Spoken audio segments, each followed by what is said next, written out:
আমার ভাইয়ের রক্ত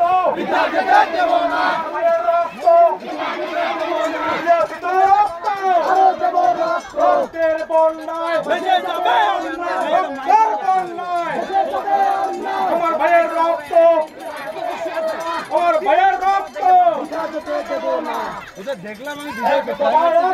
আরে না আমরা ঢুকতেছি আমাদের চিলাহাট ইউনিয়নের গুলা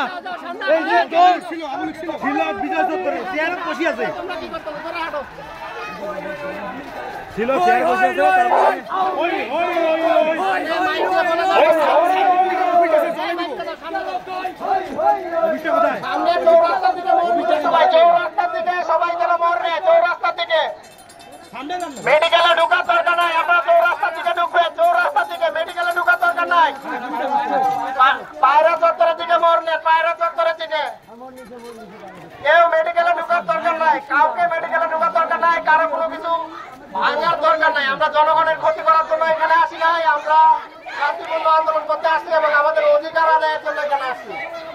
সবাই পায়রা চত্বরের দিকে যাবেন।